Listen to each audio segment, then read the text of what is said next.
Vamos começar e vamos começar com esta, mesa 12. Os oradores são a Agnès Parmentier, Pedro Eiras e José Vieira. A Agnès, Parmentier, apresenta uma comunicação cujo título em português é a recepção da obra de Fernando Pessoa em João Varela. A comunicação será feita em inglês e a Agnès Parmentier é uma doutoranda na Universidade de Paris-Saclay e formou-se na École Normale Supérieure e ensina literatura comparada na universidade.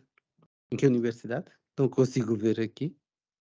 L'université de Versailles, Saint-Quentin-en-Yvelines, but I think it's 2 Obrigado. long, so É I don't isso have to mesmo. say it. E tem uma linha de investigação que centrada sobre os esoterismo na literatura no século XIX e falará sobre a recepção de Fernando Pessoa em João Varela.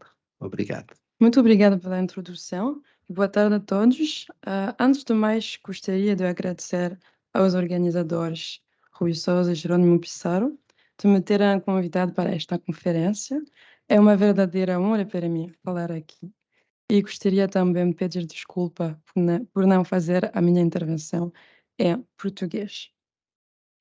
So today I would like to speak about João Manuel Varela, a Cape Verdean writer whose reception of Pessoa offers a very interesting example of how complex the relationship between African Portuguese-speaking writers and Pessoa has sometimes been. To present him very briefly, Varela was born in 1937 on the island of São Vicente in a very poor and illiterate family. His childhood was marked by the severe alcoholism of his family members and by the early death of his younger brothers and sisters. When he turned 19, he moved from Mindelo to Coimbra to study medicine before graduating in Lisbon. Afterwards, he pursued the career of a neuroscientist and for a long time remained based in Antwerp, although he traveled all over the world, mainly for research stays and international conferences. After 40 years spent in exile, he chose to move back to Mindelo, where he died 10 years later at the age of 70.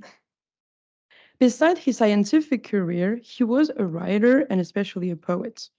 What is of a particular interest is that he used 3 different pen names. The first one, in terms of both temporality and importance, is João Vario, author of the Exemplos, his most famous work. These 9 poetry texts were published between 1966 and 1998, and each one of them is divided into 3 cantos, most probably in reference to Ezra Pound. They usually tackle universal and broad topics like death, exile, predestination, or identity, and they are often guided by a strong taste for abstraction and ontological questionings. The second one, Timóteo Tutioff, appeared a bit later, in 1961. According to Varela, Tioff was born out of the desire to give a poetic voice to the, and I quote, specific issues of Cape Verde, and he thought Vario wasn't fit to fulfill this responsibility. Compared to Vario's, Tioff's epic poetry is way more narrative and concrete.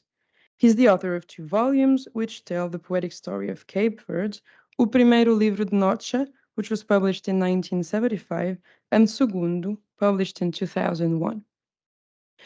Last but not least, the third one, Geus in Didiel, appeared much later, in the 1980s. Varela defined him as a sort of middle way between Vario and Tioff, but unlike the first 2, he's a fiction writer who published a novel, Estado Penitente da Fragilidade, and 2 collections of tales entitled Contos de uma Caronésia in the 90s. Although a few critics wrote important texts about him, Varela remains a seldom studied writer, even in the field of Portuguese studies. It is therefore fair to say, using the words of Ana Salgueiro Rodrigues, that he is uns poetas cabo-verdianos malditos.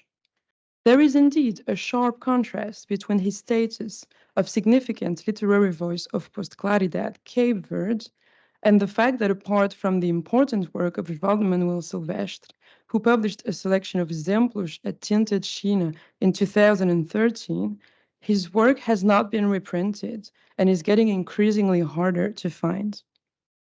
The complexity of his work could, of course, be one way to explain the situation, but I would suggest he was, at least to a certain extent, ostracized because of the unusual position he held in the context of Cape Verdean literature after Claridad. His originality was, in this case, to refuse to choose between Western cultural heritage and the seeking of Cape Verde's specific poetic voice. And as I hope to demonstrate, this conflict is very closely related to Varela's ambiguous reception of Pessoa.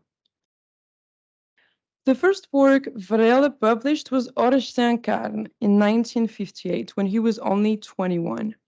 He quickly disowned it because of what he later called its lack of literary quality. 1961 was the first major step of his literary career, and this is also where Pessoa takes the stage. Varela contributed to the first and only issue of Versodo, a poetic review born in Coimbra. Under his João Vario identity, he published the Canto Primeiro of his Exemplo Geral, as well as a manifesto, in which overall he argues that modern Portuguese literature is bad and minor. According to him, it will not be otherwise if it persists in ignoring the novelty brought up by contemporary Francophone and Anglophone philosophers and poets. In the more specific context of discussing the heritage of Presença, this is what he writes.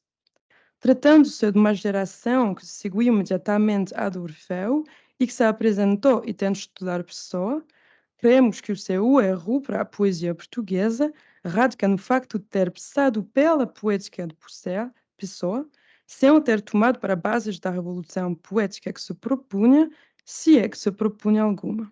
End of quote. I think this extract is enough to give you a taste of the polemical and provocative atmosphere which pervades the text. Then he goes on saying, com efeito, a poesia dos dois poetas mais representativos da presença, Régio e Torga, é uma poesia de antes de Pessoa, no sentido da limitação ou atraso que se sugere para a técnica do verso e deficiências ou ausência de preocupações culturais ou civilizacionais, como diria a Pessoa, para a problemática. End of quote. The interpolated clause at the end of this passage might seem neutral, hence innocent, but it is, of course, an indirect way for him to state that, unlike the supposedly minor Portuguese poets he criticizes, he has not only read Pessoa, but has understood and digested him fully. Here, knowing what Varela had read precisely of Pessoa doesn't really matter, which is good news because such information would be difficult to find out. What matters is rather what Pessoa meant to him, what image of Pessoa he had built up. And what we understand, thanks to this text, is that in his eyes, you cannot do without Pessoa if you want to be a good writer, which testifies to the high esteem in which he held him. Now, having said this, we might expect Pessoa to play a constant and significant role in his later works. Yet, after 1961, Pessoa disappeared in Varela and did not reappear until the 1980s, which is why I would, along with Osvaldo Manuel Silvestre, say that Pessoa in Varela is o recalcado que está sempre a regressar, and argue that Pessoa was repressed and avoided rather than rejected. The first way to explain why Pessoa disappeared is the focus Varela puts on the work of Tiof from 1961 on. Because, as I said, the champion of Cabo Verdeanidad pursued the project of establishing an authentically Cape Verdean literature, he was sharply opposed to European culture. To give but one example, the fifth discourse of Segundo Livro de Noche, which is usually presented as a defense of Guinea-Bissau, is in fact strongly engaged in the defense of all African independencies, with a strong emphasis on the former Portuguese colonies. It pays a tribute to both the famous and anonymous figures who dedicated their lives to defend the freedom of their countries and condemns those who opposed it, calling them, for instance, merda de muito anos. Overall, the concerns of Tiof are opposites of Varius. And we could convincingly make another few simple points. Varela's life and writing have been very different from Pessoa's, as Varela was an actual wanderer for over 40 years, as he came from a disadvantaged background, had a wrecked childhood, and Pessoa and Varela have often opposite literary concerns. A good example of this is the writing of the body, of sexuality, and of the relationship between men and women, which is a theme way more central to Varela. So if we look at the big picture, the disappearance of Pessoa could be seen as a reasonable option to someone who maybe idealized him in his youth, but later changed his mind about him. However, looking at things more closely, several elements can point to greater complexity and set us thinking. What gives us a hint of Varela's avoidance of Pessoa rather than rejection is, for instance, his name-dropping habits.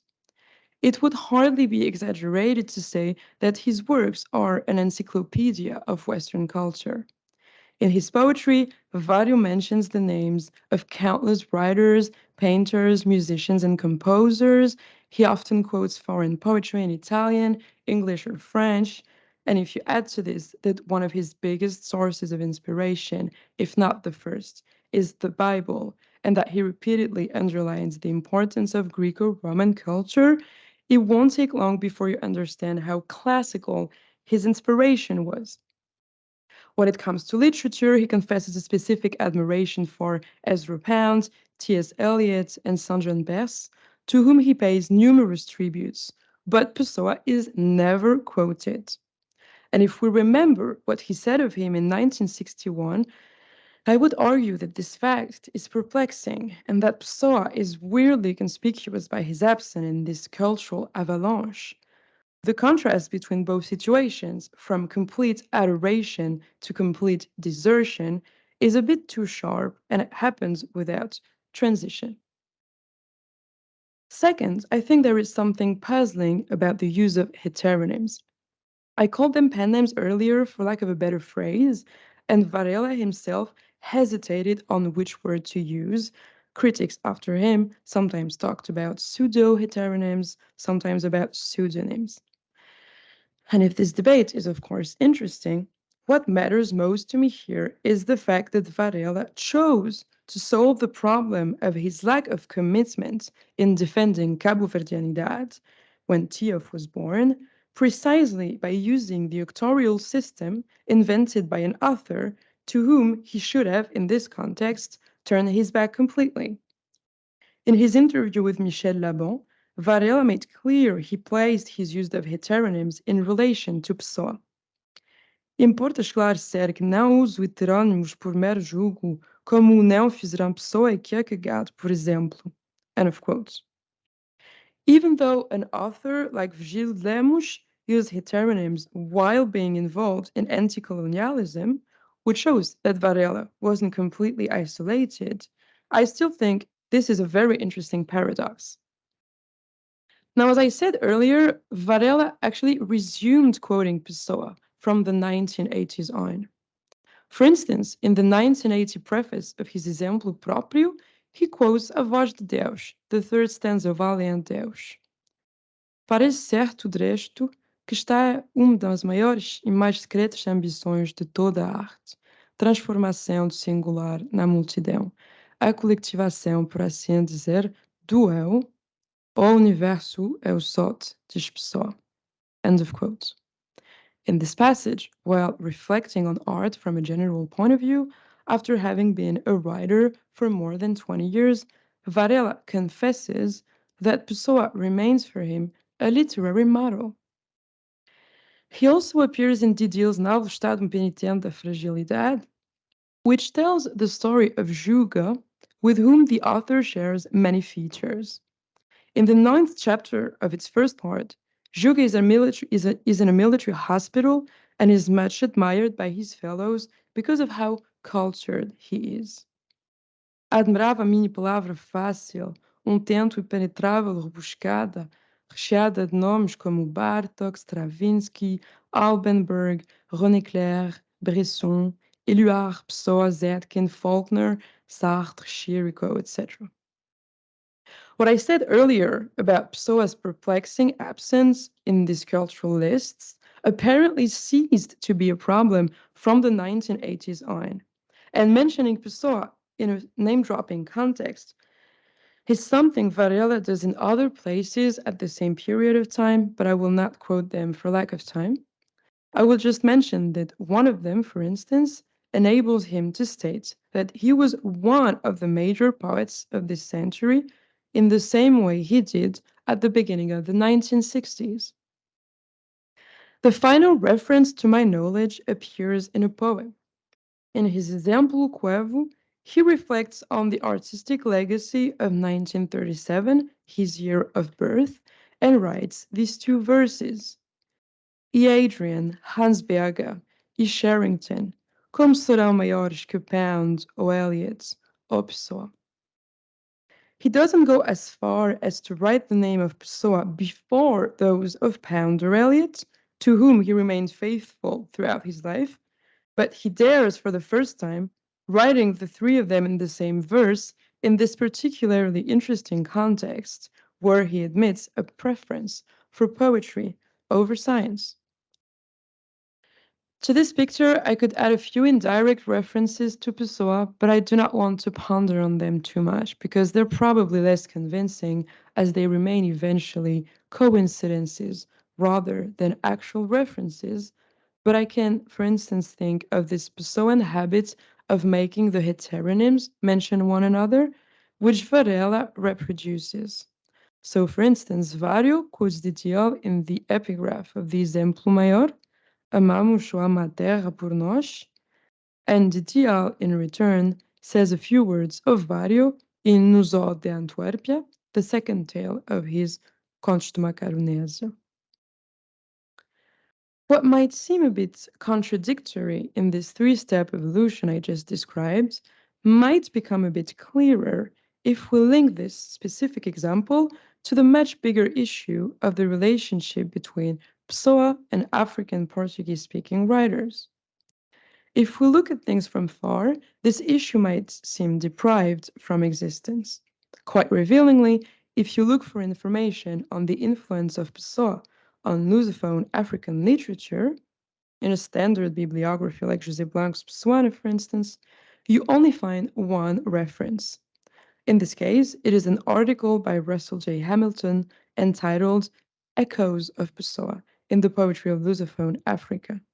And simply using the word echoes says enough of the presumed breadth of the topic.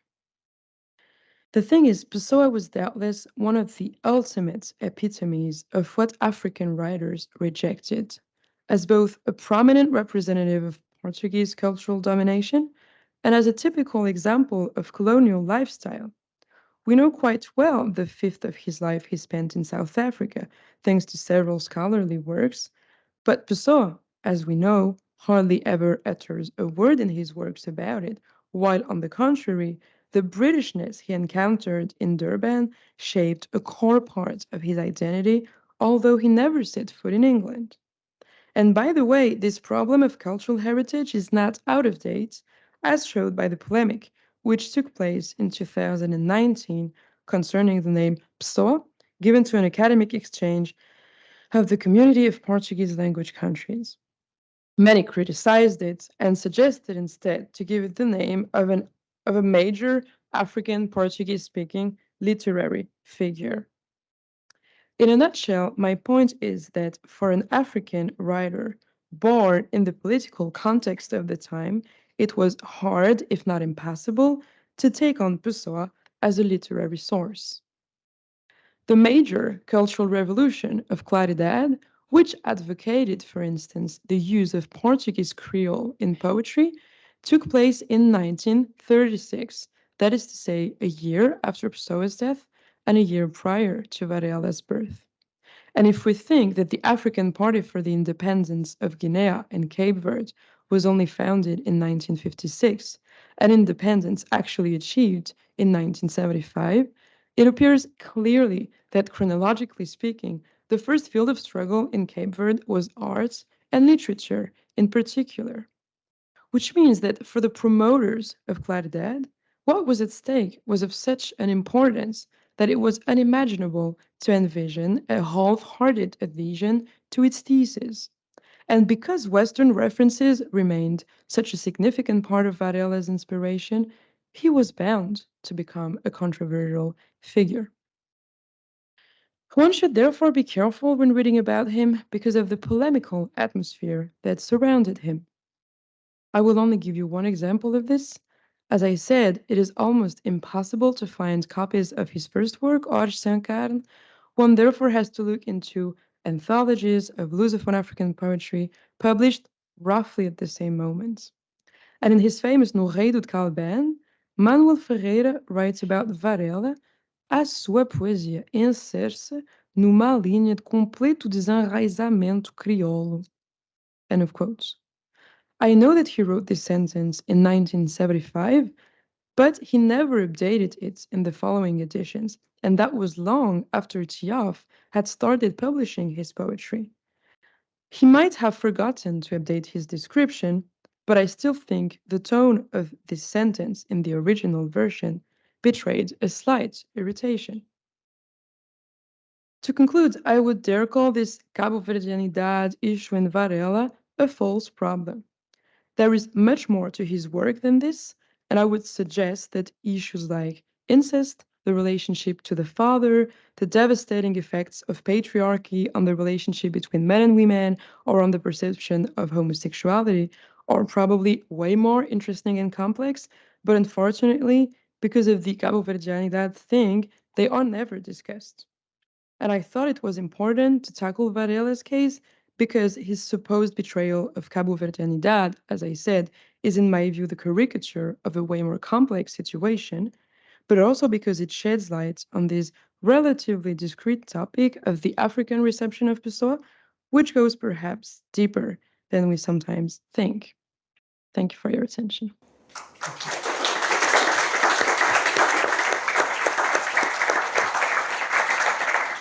Obrigado, Agnes, pela perspectiva, assim, do ponto de vista africano, da colocação também de um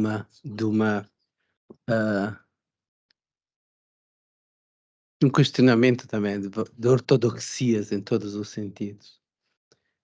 E deixaremos o debate para o final da sessão. Agora, cabe-me introduzir uma pessoa que não precisa de apresentações, como se diz nestes casos. É o professor Pedro Eiras, mais um navegador, mais um viajante incessante da literatura que apresenta uma comunicação, outra vez no sentido metaliterário, louvor e simplificação de Fernando Pessoa, em Adília Lopes. E, portanto, tem a palavra o professor Pedro Eiras. Obrigado. Muito obrigado, Federico, pela apresentação. Boa tarde a todos e a todas. Quero começar muito brevemente por agradecer o convite tão simpático do Jerónimo Pizarro e do Rui Sousa para estar aqui convosco e para poder ter este belo pretexto de regressar quer a Fernando Pessoa, quer a Adília Lopes, quer aos dois em conjunto. Na verdade, posso também já dizer que é a segunda vez que o faço. Há 3 ou 4 meses atrás estive na casa de Fernando Pessoa exatamente a trabalhar este improvável encontro e vou tentar não me repetir demasiado aqui, senão a Sofia Silva vai ter uma sensação de déjà vu. Descobri ontem que ela assistiu remotamente a essa minha palestra. Pessoa em Adília. Como se sabe, Fernando Pessoa é um dos escritores mais evocados, de forma explícita ou implícita, na obra poética de Adília Lopes. Mas os modos dessa evocação são surpreendentemente distintos, talvez até contraditórios.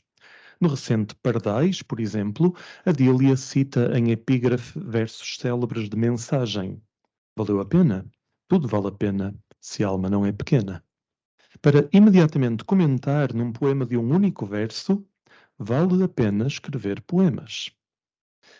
Já numa página de Estar em Casa, a citação de Álvaro de Campos surge no fim. Olha que não há mais metafísica no mundo senão chocolates. Antecedida por estes versos de Adília, escreve poemas pequenas, escreve poemas e come chocolates, e que os poemas sejam como chocolates. Uma tal concordância entre evocado e evocadora poderia sugerir uma relação de tranquilo discipulato em que Adília viria apenas confirmar as intuições pessoanas ao arrepio dos parricídios poéticos rituais, segundo Harold Bloom. Tal identificação com o antecessor seria, aliás, confirmada, não sem humor, num poema em prosa de bandolim, onde a narradora recorda como criou na infância uma personagem imaginária, evoca o Chevalier de Pas da meninice pessoana e finalmente comenta: eu devo ser a Fernanda Pessoa, modéstia à parte.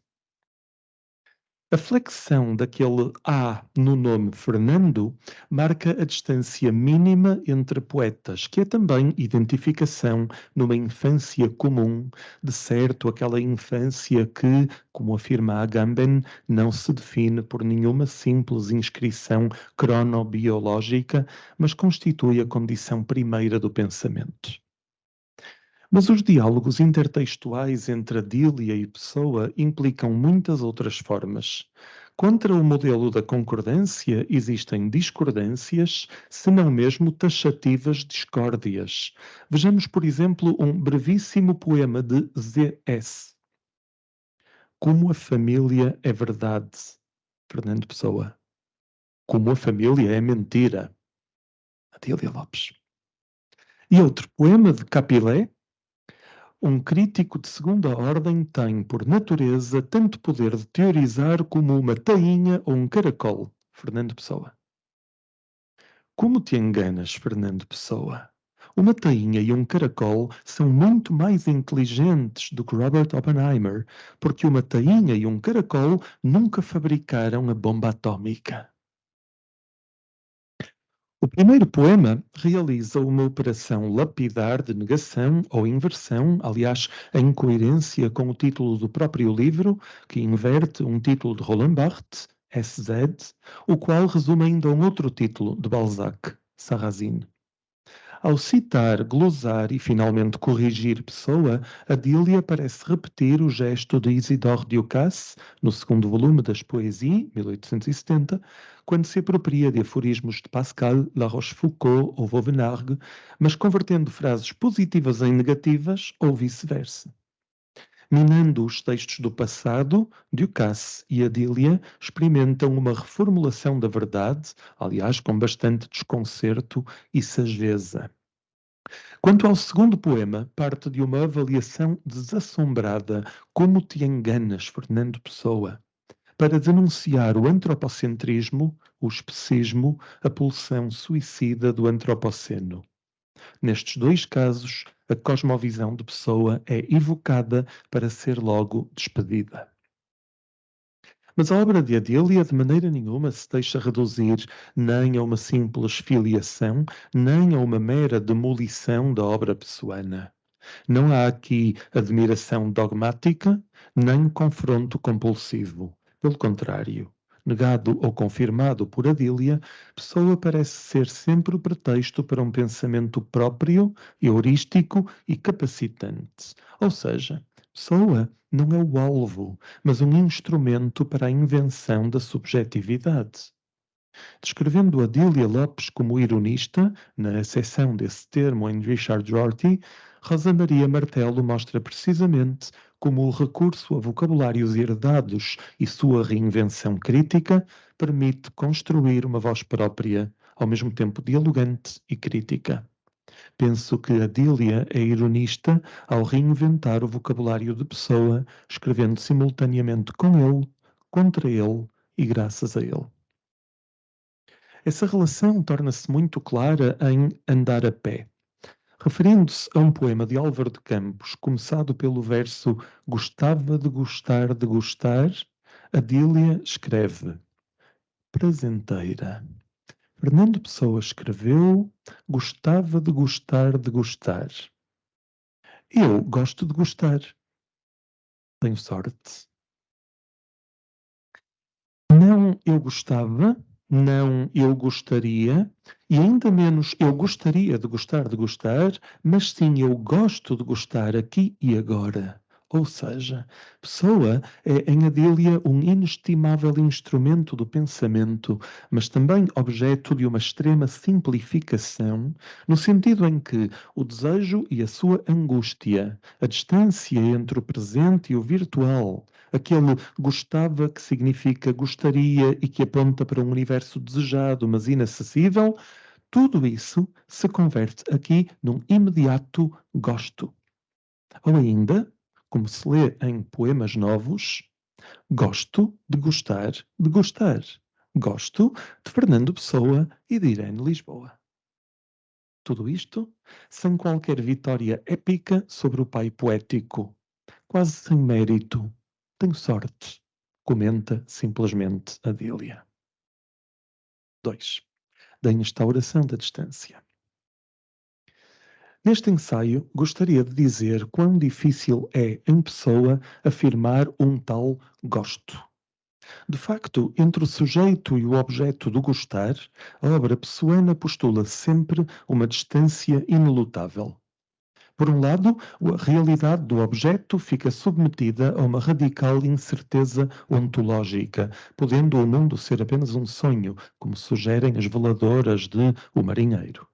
Por outro, o próprio sujeito redescreve a sua consciência do objeto na forma de uma consciência da consciência da consciência da consciência, apostando num jogo fratal de diferimentos que condena o mundo a uma distância infinita. Assim, entre o sujeito e os objetos, surge o intervalo abissal da teoria, que é também um trágico adiamento do gozo. Por isso, em Pessoa, é muito difícil alcançar as coisas, tocar-lhes, fruir delas. Considero que este intervalo não é um acidente, mas uma constante. Estando fora de causa atravessar todos os textos da Arca, lerei apenas alguns excertos do livro do Desassossego, de Bernardo Soares. Por exemplo, entre mim e a vida há um vidro ténue. Por mais nitidamente que eu veja e compreenda a vida, eu não lhe posso tocar. Entre mim e a vida houve sempre vidros foscos. Não soube deles pela vista, nem pelo tato, nem a vivi, essa vida ou esse plano. Fui o devaneio do que quis ser. O meu sonho começou na minha vontade. O meu propósito foi sempre a primeira ficção do que nunca foi. Sou como um ser de outra existência que passa indefinidamente interessado através desta. Em tudo sou alheio a ela. Há entre mim e ela como um vidro. Quero esse vidro sempre muito claro para a poder examinar sem falha de meio intermédio, mas quero sempre o vidro. O vidro, mesmo transparente, introduz o princípio da distância entre sujeito e objeto. Se o conhecimento do mundo permanece possível através do olhar, a fruição tátil fica condenada. A partir deste pressuposto, a distância só pode aumentar porque os vidros são foscos, obrigando o sujeito a substituir a visão do mundo exterior por um devaneio interior, ou porque o vidro é claro, mas explicitamente desejado pelo sujeito como amante visual, mas não tátil da existência. Glosado repetidas vezes no livro do Desassossego, o vidro, ou a janela, que muitas vezes o subentende, abre uma distância que anula a experiência do mundo. Na verdade, aquém dessa distância, o próprio sujeito surge também cindido por uma fronteira interior. Meu Deus, a quem assisto, quantos sou, quem é eu, e o que é este intervalo que há entre mim e mim?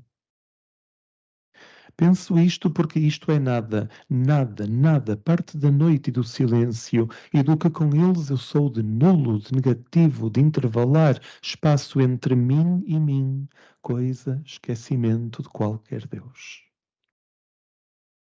Se nos exemplos anteriores encontrávamos o intervalo entre mim e a vida, agora é preciso também pensar a distância entre mim e mim. Nada assegura a identidade do sujeito, a sua unidade, a sua constância, o seu acesso a si próprio, talvez não haja si próprio. Não só o sujeito é descrito como plural, mas a pluralidade nunca se resolve numa unidade. Pelo contrário, surge como intervalo espacial longura. Esta descrição, entretanto, não é desprovida de angústia. Evoca-se a experiência do nulo, do negativo, do esquecimento de qualquer Deus, e parece ser ao próprio Deus judaico-cristão que o autor do livro do Desassossego apela, de profundis, nesta pergunta sem resposta: meu Deus, a quem assisto? Quase como quem dissesse: Eli, Eli, lama sabachthani. Em suma, existe uma distância exterior e outra distância interior. Tudo é distância em pessoa. Regresso ao fragmento sobre os vidros foscos que já citei. Hesito em tudo, muitas vezes sem saber porquê. Que de vezes busco como linha reta que me é própria, concebendo-a mentalmente como a linha reta ideal, a distância menos curta entre dois pontos. Nunca tive a arte de estar vivo ativamente. Errei sempre os gestos que ninguém erra. O que os outros nasceram para fazer, esforcei-me sempre para não deixar de fazer. Desejei sempre conseguir o que os outros conseguiram, quase sem o desejar. Estas linhas são generosamente explícitas. O sujeito busca a distância menos curta entre dois pontos, ou seja, a maior distância possível. Voluntária ou involuntária, essa procura conduz a trágicas consequências, hesitações, incapacidade de estar vivo ativamente ou o mero desejo de coisas que os outros imediatamente conseguem. E o texto deixa claro o aspecto disfórico da autoavaliação. Hesito em tudo, nunca tive a arte, errei sempre. Mesmo aquele desejei é apenas um verbo menor, onde se esperava a imediata experiência do mundo. Como o tântalo perseguindo a água que nunca deixa de se escoar, assim Soares conhece o objeto do desejo, mas investe na invenção de dolorosos diferimentos. Convocando agora também o ortónimo no poema Isto, tudo o que sonho ou passo, o que me falha ou finda, é como que um terraço sobre outra coisa ainda. Essa coisa é que é linda. O sujeito pessoano conhece a coisa desejada, mas não pode alcançá-la. Perdido num infinito terraço, apenas lhe resta contemplar a paisagem bela e inacessível. Antes de regressar à Adília Lopes, um breve ponto da situação. Parece-me sintomática a recorrência no livro do Desassossego da distância entre mim e a vida ou entre mim e mim. Os exemplos que apresentei não são exaustivos. Seria preciso estudar ainda, por exemplo, os numerosos trechos que glosam a ideia de intervalo. Mas também não basta. Seria preciso interrogar em todo o universo pessoano a constituição de distâncias entre sujeito e objeto em termos epistemológicos, éticos, políticos, amorosos, etc. A este nível, Álvaro de Campos constitui de certo uma fonte inesgotável, enquanto Alberto Queiro tenta ser um desmentido radical anunciando o acesso ao mundo. Talvez todos os textos de Pessoa possam ser descritos através desta escala subjacente que vai da experiência plena das coisas ao seu diferimento infinito, polos extremos constituídos por O Guardador de Rebanhos e O Livro do Desassossego, por exemplo. Seja como for. E mesmo se queiro alcançar efetivamente a realidade das coisas, ou mesmo se o ocultismo a prometer, O simples facto de o universo estar submetido a uma tal escala implica imediatamente tensão, angústia, a ameaça trágica de uma despertença. 3. E último, louvor e simplificação. Regressemos a Adília Lopes e ao modo como revê o impasse da distância em Fernando Pessoa. Cito a segunda parte de um poema sem título do livro Sete Rios Entre Campos. Anti-Ricardo Reis. O rio é bom para nadar e as flores para dar. O resto são cantigas. Casa-te com Lídia. Tem bebés. Passa a lua de mel na Grécia. Haveria muito a dizer sobre o comentário anti-Ricardo Reis, que abre o poema em disposição parergonal, mas decisiva. Não tenho tempo para avaliar aqui a medida justa desse anti, que em Adília me parece menos parricídio poético, em clave vanguardista, do que revisão bem-humorada do demasiado austero Ricardo Reis. Por outro lado, quero enfatizar o modo como a autora propõe um acesso imediato ao mundo, uma fruição leve, um anular da distância. Assim, contra a mera contemplação dos rios numa célebre ode de Ricardo Reis, como metáfora heraclitiana do devir e da impermanência de tudo, Adília lembra que o rio é bom para nadar. Uma distância entre sujeito, estoicamente observador, e objeto, teoricamente observado, mas sim imediata entrada nas águas, fusão com o rio e, sobretudo, fruição do rio efetivamente presente e delicioso. Quanto às teorias do estoicismo, do epicurismo, da só-razão, não passam de cantigas ociosas que Ricardo Reis deveria converter em gozo. Como corolário, um conselho ao mesmo tempo insólito e evidente, anulando a distância entre desejo e ação, casa-te com Lídia e, claro está, passa a lua de mel na Grécia. Em 1953, Mário Cesarini publicou um poema intitulado Louvor e Simplificação de Álvar de Campos. Pedindo este título de empréstimo, diria aqui que Adília escreveu um louvor e simplificação de Ricardo Reis.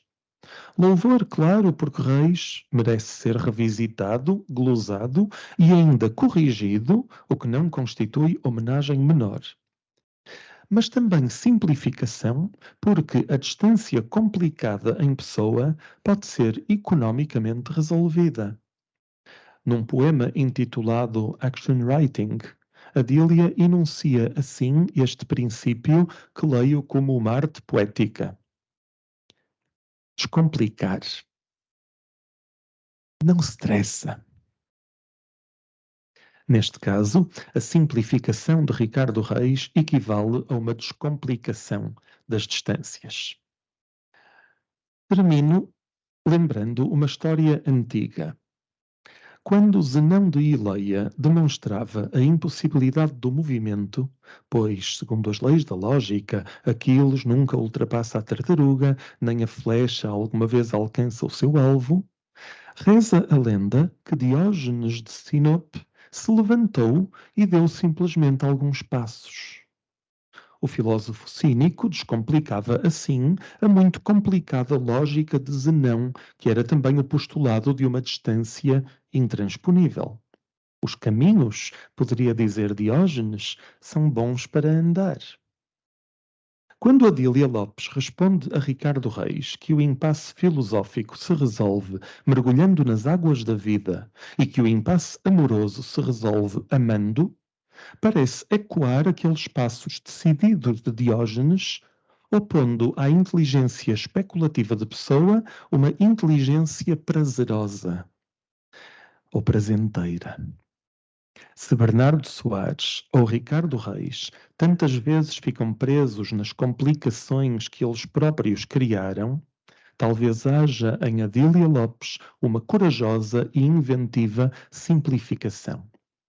Se Pessoa for um problema, talvez Adília, quem diria, seja a solução.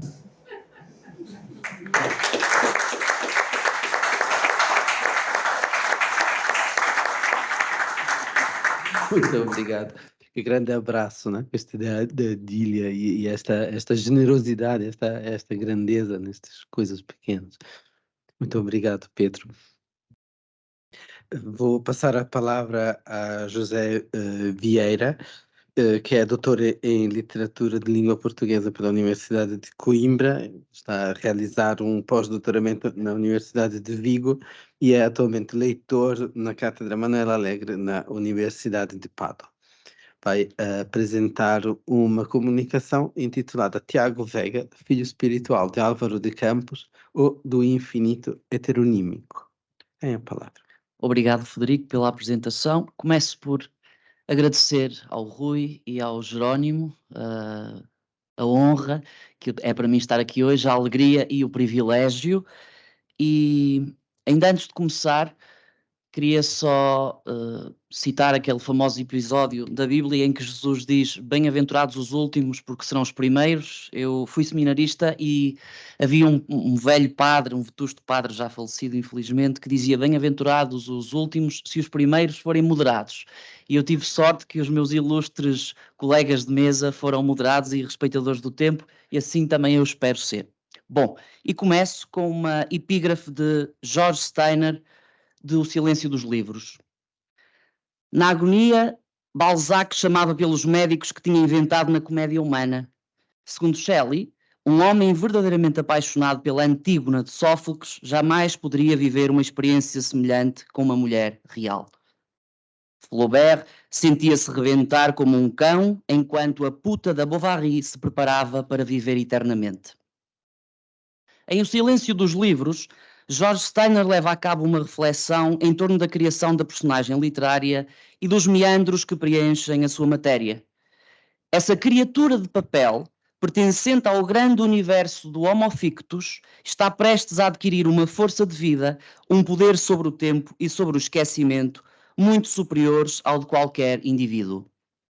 Álvaro de Campos e Tiago Veiga são feitos dessa matéria, de papel, de imaginação, mas também da realidade que advém da ficção, tantas vezes mais real e verdadeira que o cotidiano, por estar, efetivamente, imbuída das mais profundas contradições e livre de todas as contingências.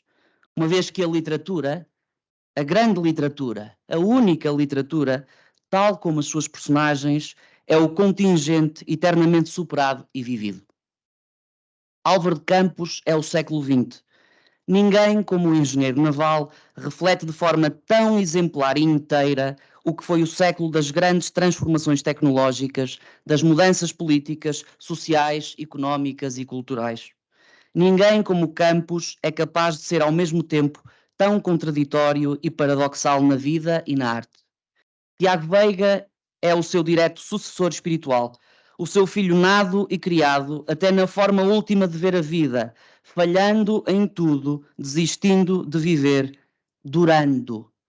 É na desistência da vida e do mundo, através da tentação do lume e do suicídio, que Veiga se liberta e se afirma como um novo paradigma de heterónimo tornado infinito.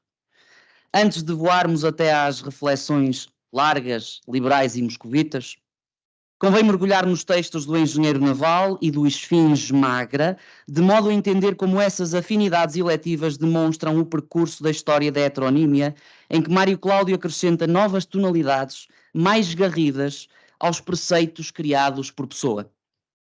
Por meio do sensacionismo de Queiro, do futurismo de Marinetti e da leitura de Whitman e da sua temática escandalosa, mas universalizante, surgiu o campo das grandes odes, dos momentos extremos, já que passam da contemplação para o furor, o delírio e a histeria das sensações. Acredito que, do mesmo modo que Chuva Oblíqua foi o regresso de Fernando Pessoa Alberto Queiro a Fernando Pessoa ele só, os dois excertos de odes funcionam como o regresso de Álvaro de Campos sensacionista futurista a Álvaro de Campos ele só, isto é, o regresso de Campos àquele estádio que parece ser transversal a todos os momentos pelos quais passa. Esta ideia só vem densificar e dar complexidade humana e psicológica ao engenheiro naval, uma vez que ele duvida, andando em busca de uma identidade, viajando entre tipos de escrita até encontrar aquela na qual possa ser em plenitude. Noto, desde logo, que a busca de uma identidade através das suas diversas fases tem avanços e recuos, o que vem fortalecer a teoria da heteronímia. Campos não só viaja por diversos países e continentes em busca de um propósito e da sua identidade, como também o faz por meio da escrita e dos movimentos que vai ora aceitando, ora rejeitando. Em 2 excertos de Odes, o poeta evoca a noite, o que não deixa de ser simbólico a vários níveis. Num primeiro momento, há como que uma lembrança de um passado simbolista, onde a noite representa o vago e o devaneio, embalado numa musicalidade característica. Vem, noite antiquíssima e idêntica, noite rainha nascida destronada, noite igual por dentro ao silêncio, noite com as estrelas lantejoulas rápidas no teu vestido franjado de infinito. Vem vagamente, vem levemente. Que é feito do campus enérgico e frenético. O engenheiro naval, arauto da fúria estonteante da velocidade e do progresso, isola-se do mundo dentro de um hotel cosmopolita e dentro do hotel isola-se das pessoas num terraço ou num quarto à janela, criando uma aumentada e contraditória ideia de solidão. Como escreve Freud, a vida, tal como a encontramos, é-nos demasiado difícil, traz-nos demasiados sofrimentos, desilusões, tarefas impossíveis de cumprir. As viagens de Álvaro de Campos, não só pelos seus diversos momentos literários, mas também através dos vários países, em busca de uma identidade e do autoconhecimento, demonstram como a teoria da heteronímia passa pelo crivo da viagem e do estar em constante movimento, pois mesmo quando está em Lisboa em inatividade, o engenheiro naval não deixa de pensar e de sentir, não deixa de sonhar e refletir a propósito de todos os assuntos possíveis. Álvaro de Campos está projetado para o mundo e para todos os tempos, nomeadamente para estes nossos tempos líquidos, pós-modernos ou pós-verdadeiros e totalmente fragmentados. Num mundo em que o tempo escasseia e as relações humanas são cada vez mais ténues, superficiais e desalentadoras, é Álvaro de Campos quem conseguimos ver e ler. Numa sociedade como aquela em que vivemos, onde a produção e o lucro estão acima de qualquer outro objetivo, é em Álvaro de Campos que podemos ler o fascínio e, simultaneamente, a repulsa por um tempo que tem tudo e não tem nada. Ainda antes de Tiago Veiga, recuamos até 1928, ano em que Pessoa utiliza pela primeira vez o termo heterónimo na tábua bibliográfica da presença número 17. E cito: o que Fernando Pessoa escreve pertence a 2 categorias de obras a que podemos chamar ortónimas e heterónimas. A obra pseudónima é do autor em sua pessoa, salvo no nome em que assina. A heterónima é do autor fora da sua pessoa. É de uma individualidade completa, fabricada por ele, como seriam os dizeres de qualquer personagem, de qualquer drama seu. Segundo Carlos Reis, a heteronímia parece resultar da convergência e ação conjugada de 3 componentes. Um nome próprio, atribuído a um sujeito poético, uma identidade própria, dotada de características psicológicas e ideológico-culturais próprias e, finalmente, aspecto decisivo e indispensável, um estilo próprio estabelecido por uma escrita poética autónoma em relação à do ortónimo. Agora sim, Tiago Veiga e o infinito heteronímico. A 18 de agosto de 1988, no suplemento Cultura do extinto jornal Tempo, surge um texto que dá conta da morte de um poeta desconhecido de nome Tiago Veiga. Segundo a peça, Veiga faleceu serenamente aos 88 anos de idade.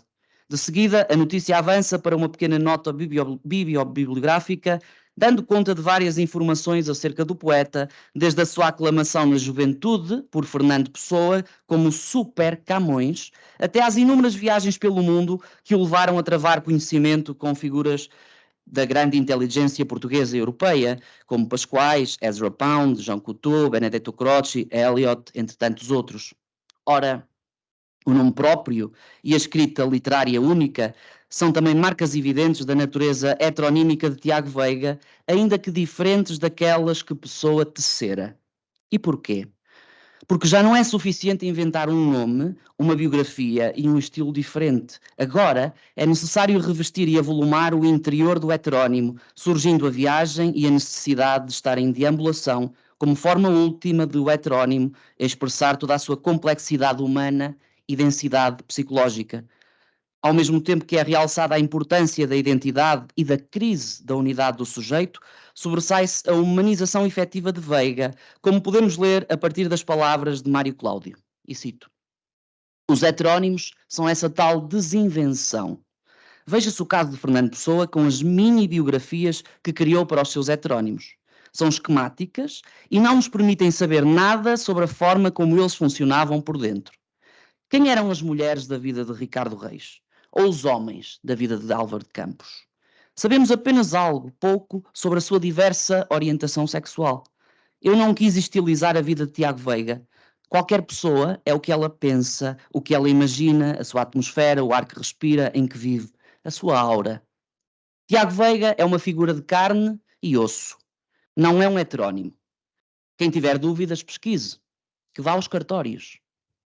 De facto, a argumentação de que Veiga não é uma criação literária de Mário Cláudio parece já ter sido auspiciada pelo poeta de Venade num momento em que o incumbe de escrever a sua biografia. Este é um episódio que se passa em outubro de 1985, depois de Mário Cláudio receber pelo romance Amadeu o prémio da Associação Portuguesa de Escritores.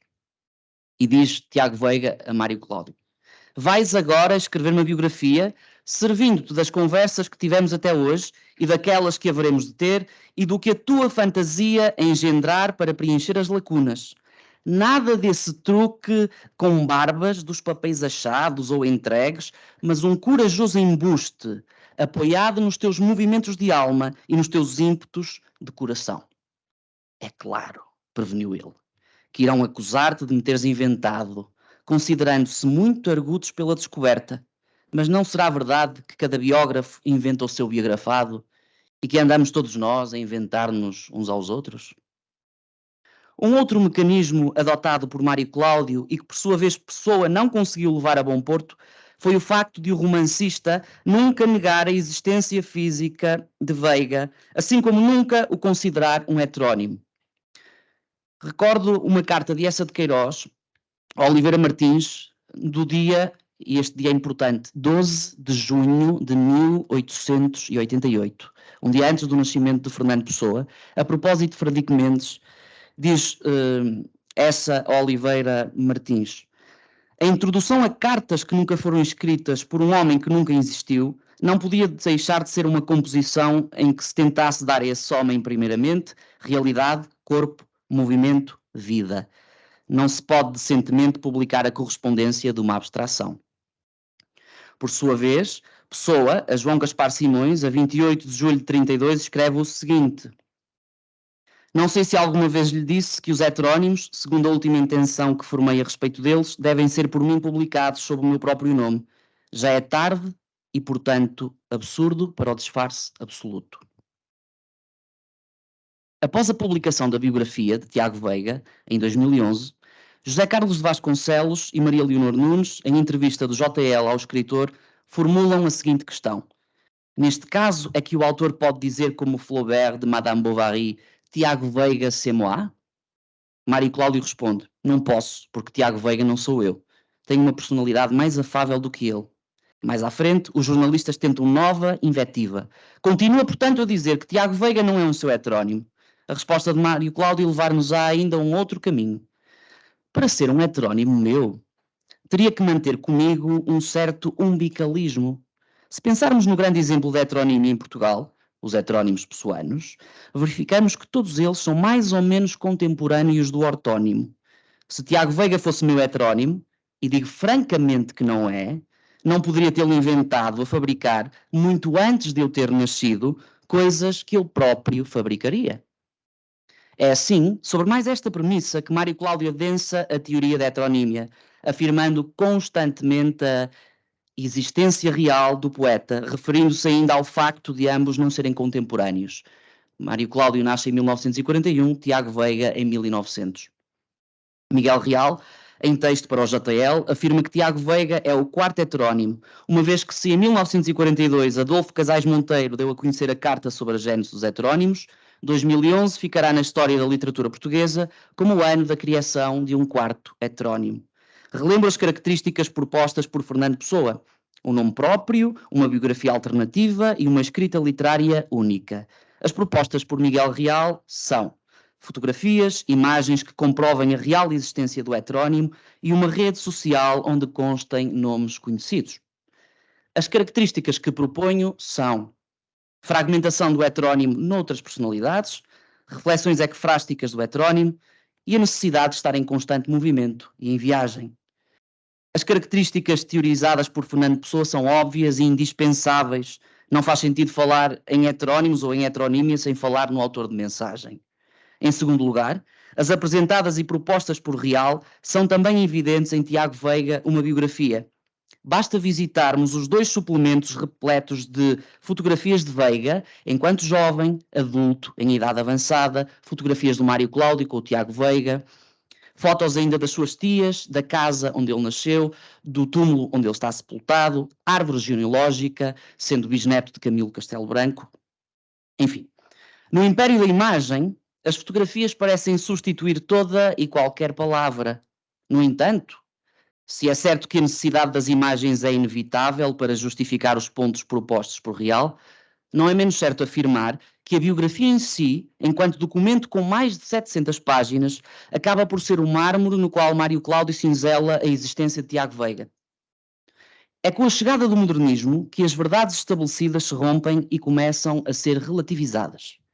Todos estes sintomas serão agudizados e intensificados, sendo que o pós-modernismo levará a um outro patamar, a crise do estilhaçamento do sujeito. Não só através da deslegitimação das grandes narrativas, Lyotard Dixit, mas também a partir da liquidez dos tempos, como afirma Zygmunt Bauman a propósito das figuras do turista e do vagabundo. E cito Bauman em O Mal-Estar da Pós-Modernidade. Turistas e vagabundos são as metáforas da vida contemporânea. Uma pessoa pode ser, e frequentemente o é, um turista ou um vagabundo sem jamais viajar fisicamente para longe. De uma forma ou de outra, no corpo ou no espírito, aqui e agora, ou no futuro antecipado, de bom ou de mau grado, estamos em movimento.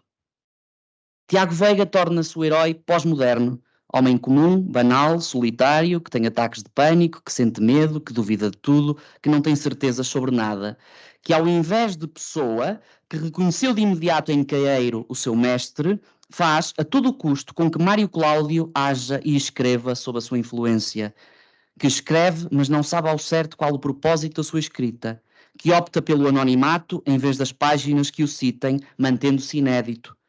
É no seguinte diálogo de Veiga com Cláudio que vemos o que acima ficou escrito. E mergulho na biografia.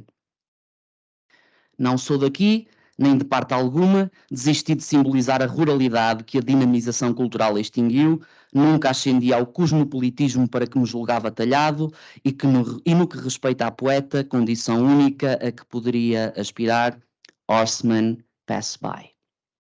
Acredito que estas palavras foram absorvidas a partir do poema de Álvaro de Campos, escrito num livro abandonado em viagem. E cito: venho dos lados de Beja, vou para o meio de Lisboa. Não trago nada, não acharei nada. Tenho um cansaço antecipado do que não acharei.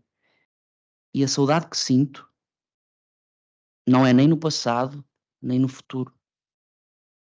Deixo escrita neste livro a imagem do meu desígnio morto.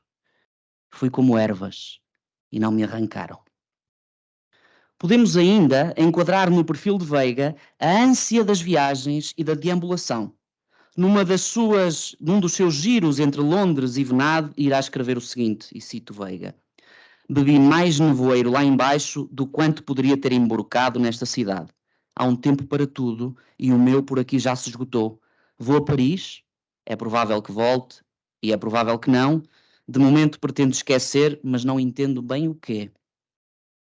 A deambulação aproximou assim das grandes figuras da cultura e da literatura europeia e nacional, como Goethe e Carlos Frederico Mendes.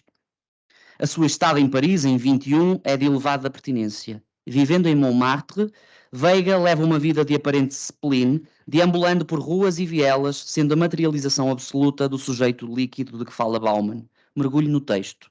Subia e descia a rue Moncenis ou ascendia à Place du Trètre, irritando-se por se achar na pele de mais um turista, lançando o olhar guloso a cada porta entreaberta ou deliciando-se com o presumível pintor que carregava o cavalete às costas, duas telas nuas debaixo de um braço e a caixa das tintas debaixo do outro. Não era, porém, dentro de si mesmo que se reconhecia. Vezes, sem conta, perguntar-se-ia: o que faço eu aqui? E nessas duas iniciais semanas parisienses, aborrecido de leituras e escritas, dormia Tiago Veiga sob o pasmo que o ia dominando, arrepiando-se com o dobre dos sinos do Sacré-Cœur, o que afinal se lhe afigurava destino razoavelmente romanesco. E eis que nos deparamos com uma outra característica que vem contribuir para o infinito heteronímico. O conhecimento que vamos tendo da personagem heterónimo, não só através dos seus textos, mas principalmente a partir dos seus pensamentos, das suas reflexões e das suas angústias. Recolhe-se Tiago Veiga na Casa dos Anjos, num misto de recluso e vado esquecido. Surge a tentação de destruir as suas obras através do fogo, para sempre perdidas, criando assim o biógrafo um maior efeito de mistério e grandeza em torno do seu biografado, colocando-o em pé de igualdade com os poetas românticos. Tanto em Álvaro de Campos como em Tiago Veiga, é evidente esse desencanto e solidão cósmica, qual abandono indefinido que traz amargos de boca perante o progresso e a tecnologia. No Engenheiro Naval, podemos ler na Ode Mortal de 1927 o seguinte: o cais está cheio de gente a ver-me partir, mas o cais é à minha volta e eu encho o navio, e o navio é cama, caixão, sepultura, e eu não sei o que sou, pois já não estou ali.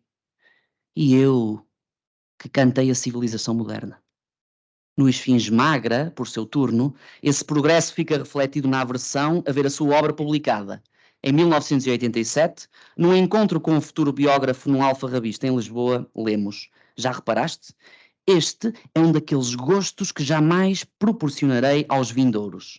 O de acharem a coletâneazinha encebada de um obscuro Tiago Veiga entre um aluvião de livralhada em saldo e na qual os verdadeiros leitores nem sequer se dão ao trabalho de esgravatar. Tiago Veiga é, assim, um novo heterónimo na constelação da literatura portuguesa, que apresenta novas variantes, que se aproxima da realidade dos comuns mortais, ainda que tendo vivido no isolamento e sempre desconhecido.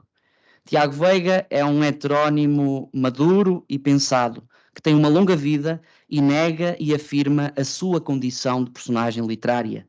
Centremo-nos agora, e começo a terminar, centremo-nos agora no último encontro entre Mário Cláudio e Tiago Veiga em junho de 88.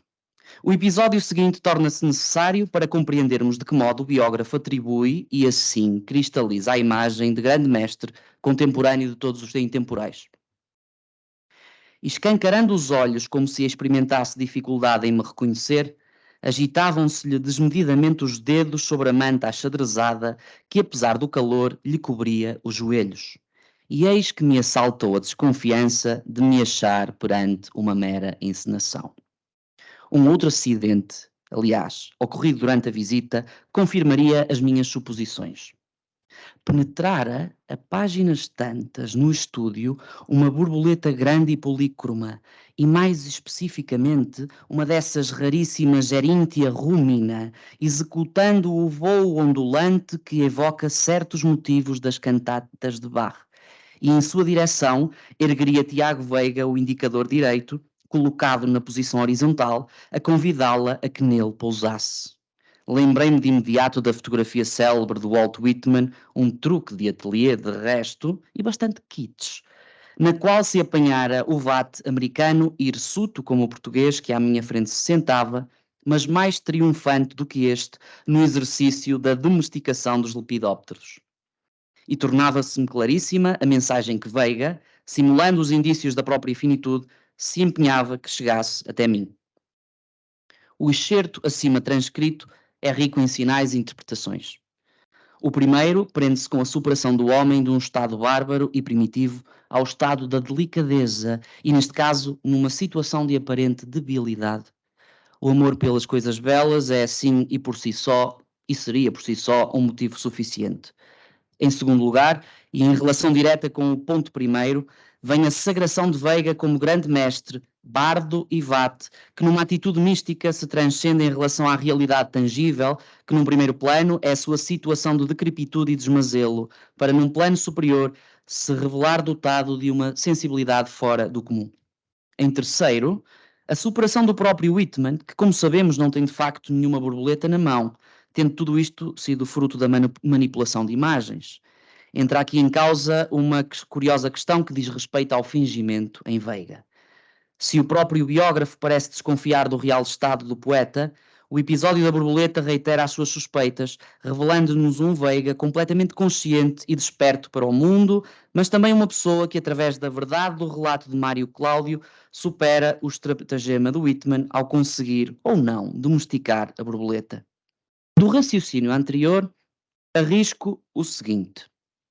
Se Whitman, que de facto existiu, só conseguiu ter nas suas mãos uma borboleta real devido à manipulação, Veiga, por seu turno, por aparentemente não ter existido, pode ter nas suas mãos uma borboleta real, já que o fingimento poético continua a manter o universo dentro da sua órbita, não alterando a mutação das estrelas, nem o seu desígnio de uma verdade de papel para lá de Fernando Pessoa.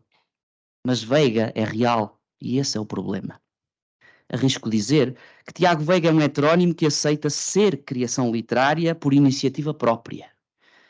Ideia que deixo em aberto para trabalhos futuros, onde mergulharei nas águas e nos mares da autobiografia e da autoficção. No fundo e no fim, Álvaro de Campos e Tiago Veiga, personagens complexas, curiosas e inevitáveis, demonstram-nos hoje e sempre como a literatura está dentro, abaixo e acima da realidade. Foram as ideias, vieram as palavras. Obrigado.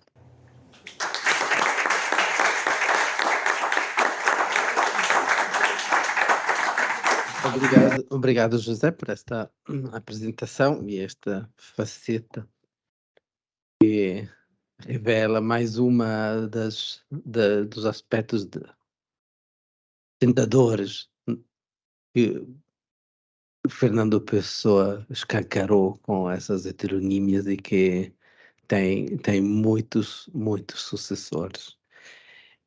Fica exemplar a disciplina que nenhum regimento alemão teria desta mesa que cumpriu o horário de uma forma extraordinária.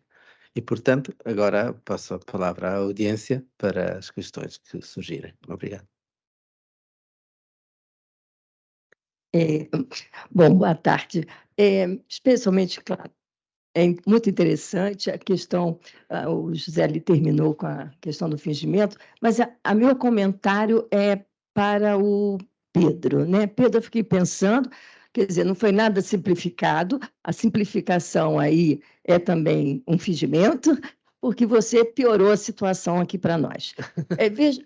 Vendo de longe, como leitores de longe da poesia portuguesa mais recente, mais contemporânea, a ideia que nós temos, lendo um conjunto de poemas recentes, e nós estamos colocando você também como poeta, não apenas como o professor, agora o ensaísta. Nós temos um discurso muito crítico da sociedade contemporânea, nós temos nessa poesia um certo tom de distopia, ou enfim, de uma descrença, até mesmo da questão da palavra, da poética, etc. Mas você nos diz da Adília, de uma certa maneira que ela inverte, ela anterior, né, começa nos anos 80, mas você focou a sua palestra principalmente nestes últimos livros da Adília. E então, ela, no seu sentido de leitura, ela inverte a direção desse discurso poético, né? Dessa distopia, como você diz no seu resumo, a reinvenção do mundo, a reinvenção, e até digo assim, de uma certa alegria que a poesia dela vai trazer. Até pensando aí, pensando aí Ana Luísa Amaral de uma outra maneira também nessa direção, invertendo essa direção meio distópica, meio assim, blasé, até que a gente percebe em alguns poetas, em alguns poemas contemporâneos. Ao mesmo tempo, aquele verso dela que ela diz: eu sou Fernanda Pessoa. Eu queria ouvir você a respeito desse Eu Sou Fernanda Pessoa, considerando esses últimos livros, não é uma pergunta, é uma proposta, considerando esses últimos livros dela, em que ela coloca as fotografias, em que os livros são com muitos biografemas, em que ela não diz assim, eu, quando pequena, Adília, quando pequena. Então, eu gostaria de ouvir você falando sobre essa questão, uma virada também do fingimento, que essa mesa acabou passando por isso, né? Do fingimento na Adília Lopes, como poeta contemporânea, principalmente nesses últimos livros. Ora, temos até à meia-noite, não é? Meia-noite, fechamos portas. Ida, muito obrigado pelas perguntas muito generosas e muito extensas. Isto é, era preciso agora pensar outra vez tudo desde o primeiro momento. Fico muito contente se compliquei outra vez, passo a vida a fazer isso aos meus alunos e parece ser uma espécie de norma tentar complicar as coisas de novo. Dito isto, vamos então às fotografias de Adília, que aparecem nos livros exatamente como se fossem poemas. Porque, ora, temos na página um poema, ora, temos na página uma fotografia. Estão em pé de igualdade. Embora as fotografias às vezes apareçam antes. Mas é como... Bom, mas estão dentro, antes, mas dentro, dentro, mas antes. O que fazer desta margem por dentro de? É logo complicado. Depois, segundo problema, as fotografias daquela criança são fotografias de uma criança de um tempo no qual ainda não havia Adília nenhuma. O que é espantoso, porque Adília é um pseudónimo. Ou será heterónimo, ou será um outro. Para todos os efeitos, é um certo nome que não existia e passa a existir a partir de uma data e aquela criança é anterior àquela data. Portanto, as coisas complicam. Terceira complicação. Adília leu Barthes, leu muito bem e muitas vezes, e o tempo todo, Barthes, que é um dos recordistas em termos de citações, e sabe perfeitamente tudo aquilo que Barthes e companhia, de resto, e colegas de geração, pensam sobre o diferimento e a différence, palavra derridiana, etc, etc. Ou seja, apresentar uma fotografia não apresenta nada, porque o presente apresentado, se é que posso brincar com a palavra, na verdade é sempre diferido. Está ali uma fotografia de uma criança, mas não está ali a criança. Está apenas uma certa representação a partir de um certo enquadramento, de um catálogo de fotografias possíveis dentro do qual foi escolhida aquela fotografia, ou seja, a fotografia também é escrita. Também é criada, inventada, falsificada, fingida, e aqui de novo oscilo entre as palavras. Portanto, a Fernanda Pessoa é um fingimento entre outros fingimentos, e a Adília sabe muito bem que não há nenhuma palavra final, não há nenhuma atestação final que vem devolver a verdade absoluta, nem sequer uma fotografia. Nem a fotografia devolve o que quer que seja. As fotografias vêm apenas complicar ainda esta ficção, sem darem uma chave hermenêutica, mas colocando novos problemas hermenêuticos. Penso que será talvez por aí. Já agora acrescento só mais este detalhe, pronto, e passo já o microfone. Acerca do complicado e do simplificado. É algo que me interessa, é claro, que me interessou aqui o tempo todo. E vale a pena pensar isto. O simples dá muito trabalho. Claro. Dito de outro modo, nada é tão complicado como a simplicidade. E a Adília é aquela autora que tem a extraordinária coragem de tentar dar uma simplicidade devidamente acautelada Há bocadinho falávamos por causa da professora Paula Mourão. Foi a professora Paula Mourão que falou do facto de, para escrever virando costas, é preciso saber para onde estamos a virar costas e depois manter com muito cuidado as costas viradas, o que dá imenso que fazer. Eugênio de Andrade provavelmente passa o tempo, durante esses primeiros livros em que a sombra de Pessoa pode ser esmagadora, passa o tempo a eliminar Pessoa, eliminar outra vez, cortar, riscar, apagar Pessoa, verificando letra a letra que Pessoa não esteja lá.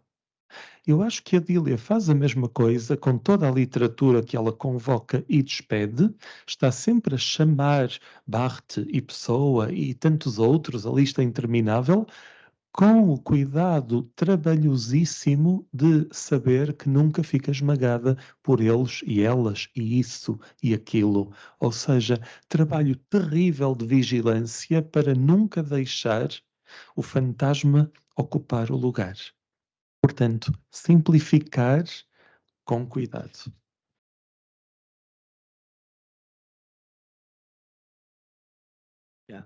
Eu queria cumprimentar os três pelas apresentações, que eu achei as três, assim, sem exceção, excelentes, excelentes. Mas, enfim, por uma questão de tempo, eu queria fazer uma pergunta a Anhê. Você me entende quando eu falo português? Então, fazer um favor de falar muito devagar. Ok, tá bom. Eu posso um pouco traduzir, assim. Enfim, porque eu acho que a apresentação que ela fez toca numa questão que é um problema interessante, assim, quando a influência do pessoa se torna um problema, né? Eu acho isso ousado, inclusive, não é? Je pense que vous avez fait une présentation audacieuse et très importante, parce que l'influence des pessoas sur Varela est un problème pour lui-même en face de son engagement anticolonial. Alors, então eu queria perguntar para ela, na verdade, como é a imagem do Varela? Quer dizer, quando ele propõe pseudo-heterônimos, né, dentro de uma perspectiva anticolonial, ele acaba adotando, de certa forma, um procedimento dominante e imperialista. Não é? Quer dizer, o Pessoa não é uma influência comum em autores africanos. Né? Je voudrais vous demander comment l'image, si vous pouvez dire, non, de Varela pour ses contemporains em Cabo Verde. Quer dizer, a-t-il été critiqué pour ses pseudo-hétéronymes en Cabo Verde? Thank you for your question. I will answer in English so that everyone understands, because I don't assume everyone speaks French here. So I will answer in English. Yeah, many people speak French, but I don't think everyone understands French. So I will answer in Mas é English. melhor. Nós queremos que fale francês. Somos todos neolatinos. Vous voulez tous que je parle français, vraiment? Sim, Ok, sim. ok. Ok. Si la majorité démocratique a choisi que je parlerai français, je vais répondre en français. Merci beaucoup pour vos compliments qui me touchent beaucoup.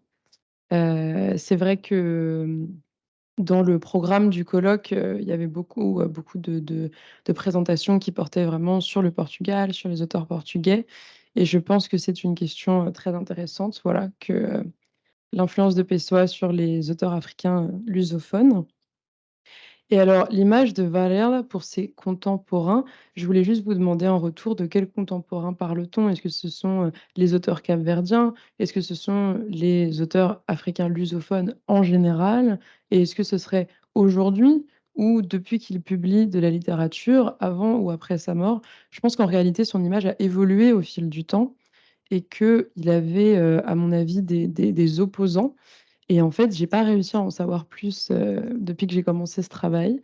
Je pense qu'il faudrait que j'aille au Cap-Vert, en fait, pour poser des questions à des gens qui l'ont connu ou qui ont connu des gens qui l'ont connu.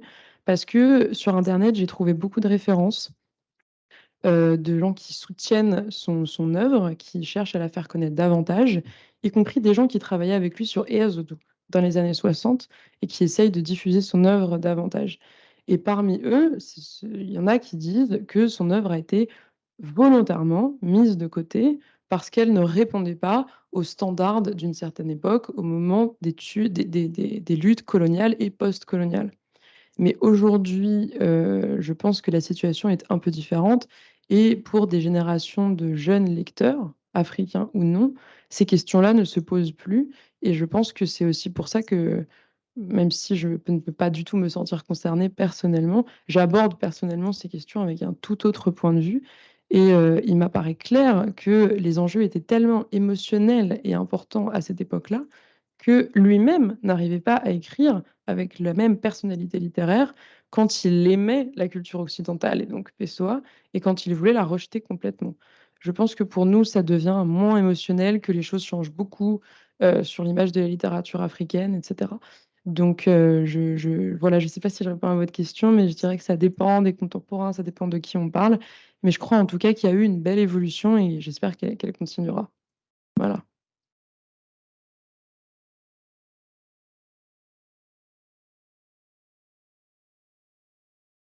Gostaria de, sobre este assunto, tenho mesmo muita pena não ter conseguido estar aqui um bocadinho antes e assistir à sua comunicação, porque tive que me ausentar um pouco nesta tarde. No entanto, sobre este assunto e a pergunta concreta colocada, gostaria de dizer o seguinte: é o meu testemunho aqui sobre esse assunto e em relação à pergunta em concreto. Eu conheci pessoalmente o Varela nos anos 90, vivia em Paris um período e participou numa iniciativa que eu próprio organizei lá. Posso testemunhar duas coisas, de algumas, não foram muitas conversas com ele, uma delas com Michel Laban, como sabem todos aqui com certeza também, e no Brasil, foi um dos grandes investigadores em França, na Sorbonne, que fez trabalhos não só sobre escritores africanos, é um trabalho de referência, mas também entrevistas a alguns deles, em particular com Angola, mas também com Cabo Verde. E numa dessas conversas falou-se deste assunto. Eu posso dizer que a atitude dele era de muita mágoa, porque, na verdade, os escritores cabo-verdianos, e alguns deles, eu próprio falei com alguns, de facto não o consideravam como um grande escritor, sobretudo como um grande poeta. E a razão advinha de uma rejeição de alguns mais extremados na sua posição anticolonial, que levava a que o considerassem, porque o Varela vivia na Europa, ele era cientista, vivia na Bélgica, e porque o Varela tinha um posicionamento literário diferente da maior parte dos cabo-verdianos, não era só o poeta mais europeu dos cabo-verdianos, era para alguns, mas só para alguns, só que isso foi algo que contaminou a maior parte, era um autor que colaborava de certo modo com atitudes coloniais, embora fosse falso tudo isso, não é? Era uma opinião que entretanto fez o seu caminho efetivamente e que também resultou no seguinte: a maior parte dos cabo-verdianos até há pouco tempo, até pouco antes da morte dele, não o conheciam pura e simplesmente, não conheciam a obra. Entre eles, alguns que vivem em Portugal, no momento em que ele faleceu, ficaram surpreendidos com a obra, a dimensão da obra dele. Não só Canto Geral, mas toda a construção que ele deixou, de facto, não direi tributária de pessoa, mas em boa parte sim, o resultado de uma leitura importantíssima da obra de Fernando Pessoa, obviamente. Não só Kierkegaard, filósofos e, portanto, outros autores, e autores franceses particularmente. Portanto, o meu testemunho é este, de facto, isso aconteceu, isso ainda hoje é uma realidade, embora diferente daquela que foi, por exemplo, nos anos 90, que foi na altura em que eu o conheci, e também confirmo que ele, de certo modo, sentia isso na pele e vi-o, encontrei-o muito magoado com essa situação. Obrigado, Jorge. Muito obrigado pelo testemunho. Bem, há mais a última questão e depois encerramos a mesa. Obrigado. Obrigado. Na verdade, eu sei que nós temos pouquíssimo tempo. Eu não queria deixar de fazer uma pergunta simples para o José.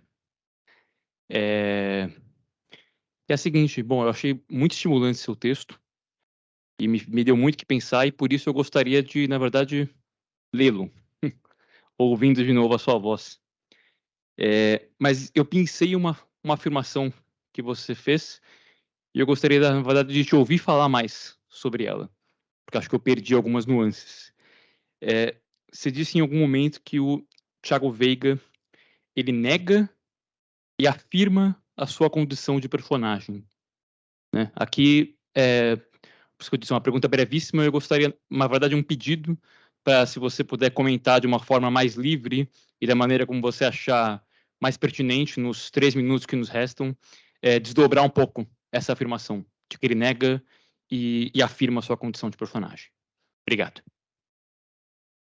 Obrigado pela tua pergunta. O Tiago Veiga, em 1985, é um momento fulcral na biografia. A biografia de Tiago Veiga, uma biografia, é a biografia do Tiago Veiga, mas ao mesmo tempo é uma autobiografia do Mário Cláudio. Há uma história antes do Tiago Veiga conhecer o Mário Cláudio e há uma história do Mário Cláudio depois de conhecer o Tiago Veiga e vice-versa. E é só quando o Tiago Veiga percebe que o Mário Cláudio tem algum valor literário, quando ganha o prémio em 1984, Amadeu. Recordo que nesse ano o Saramago ficou em segundo lugar com o ano da morte de Ricardo Reis.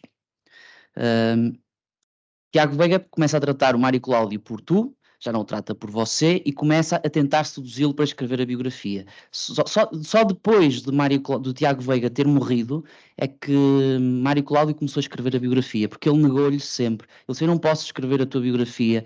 E o Tiago Veiga dizia, vais escrever a minha biografia, aparecia-lhe em sonhos, e isto está na biografia, e dizia-lhe, podes negar, vão dizer que tu inventaste, não interessa, inventa-me porque eu tenho que existir.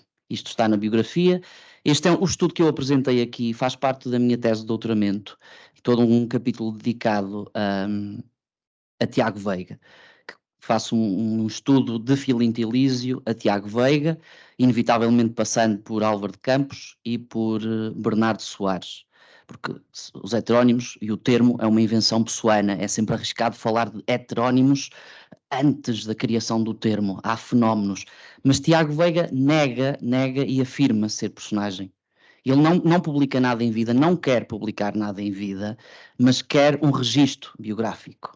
A ele já não lhe interessa a escrita literária, interessa-lhe a existência, interessa que lhe deem uma vida imaginária.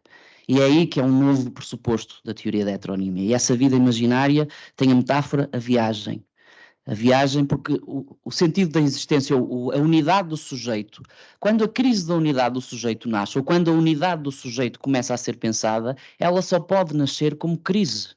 A unidade, quando nasce, já nasce como crise, porque o que é isso da unidade? Não é? O primeiro baque daquilo que seria a crise da unidade do sujeito é com o sujeito romântico, é com o herói romântico, é com a primeira grande afirmação heroica, fiérica da subjetividade. Com todos os preceitos do século XIX e Baudelaire, acho fundamental para a questão da existência ou não, a passagem do Baudelaire a perda da auréola do poeta. Quando o poeta abandona a Torre de Marfim, deixa cair a auréola na lama e passa a ser um comum dos mortais. Mas continua a publicar, continua a ser um herói, mas um comum. Tiago Veiga desconstrói tudo isso. Torna-se um homem completamente banal, comum, não publica, aliás queima muita da sua obra, e só surgem publicações de Tiago Veiga depois da morte dele. A primeira publicação, se eu não estou enganado, é de 2005, o Gondolin de Tiago Veiga. Numa novela de Mário Cláudio, chamada Boa Noite, Sr. Soares, em que ele dá uma sobrevida ficcional ao moço de fretes, em que ele conta a história da chegada desse moço de fretes à empresa do patrão Vascos, ele conhece o Sr. Soares. E há um episódio, na festa de aniversário dos 18 anos desse senhor, que aparece o Tiago Veiga. E esse episódio do Boa Noite, Sr. Soares, que é de 2008, vai aparecer em 2011 na biografia. E Tiago Veiga e Mário Cláudio conta na biografia que este episódio que ele escreveu numa novela foi-lhe contado pelo Tiago Veiga. Ou seja, ele encontrou-se com o tal moço de fretes que conheceu o Bernardo Soares e que trabalhou na empresa Vascos e Companhia. O que faz o seguinte, ele entra e sai da ficção. Ele nega e afirma a sua existência enquanto pessoa real ou pessoa de livro. Eu tenho a certeza que não respondi, mas bom. Material para diálogos futuros. Muito obrigado a todos. Muito obrigado.